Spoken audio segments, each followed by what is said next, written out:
Vous vous rappelez quand on a créé la supérette? Vous pouvez me dire comment on a procédé? On s'est vu d'abord?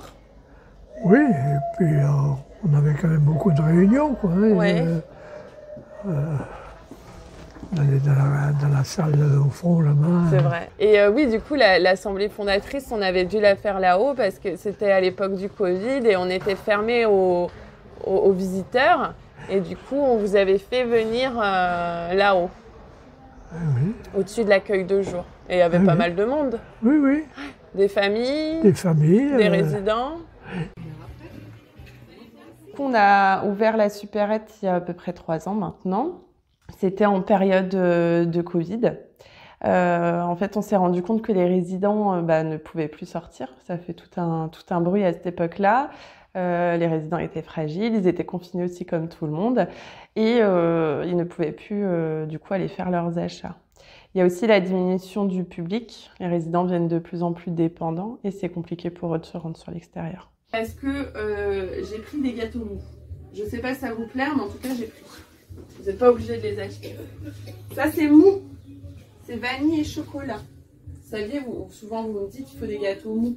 Je rends visite à Ingrid et c'est vraiment très utile parce que je n'ai personne, je n'ai pas de famille sur les lieux auprès desquels je pourrais solliciter les quelques courses dont j'ai besoin, les petits compléments que j'appellerais petites douceurs et autres.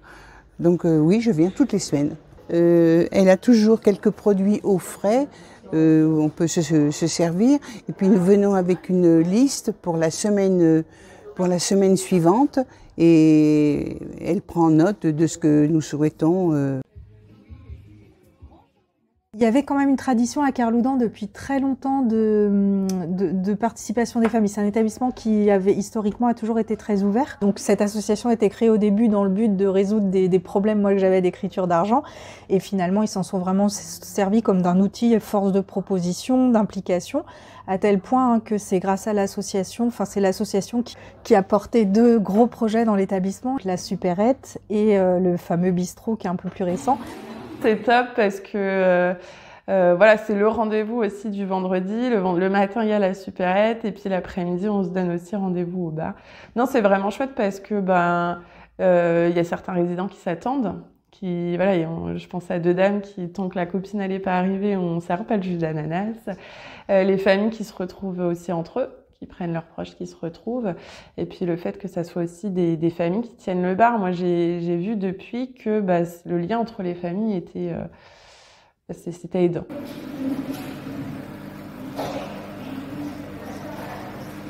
Depuis le mois de juin que c'est ouvert, on venait régulièrement avec maman. Oui.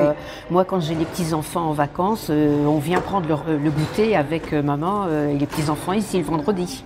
Si maman n'était pas malade, il y avait toujours l'une de nous pour aller chercher maman à la descendre. C'est vraiment une famille autour d'elle. Oui. Que ça soit les résidents ou le personnel, Oui. Vraiment, elle est super bien ici. Donc c'est normal qu'on rende. Je trouve que quand on fait le bilan de l'association devant l'équipe, finalement c'est aussi une façon de valoriser le travail de l'équipe parce que y a pas qu'elle qui bosse. Et en fait, il y a les gens qui viennent tenir le bar. Alors c'est un moment de plaisir, ou aider à aller faire les courses. Une époque, c'était une famille qui allait faire les courses pour la supérette.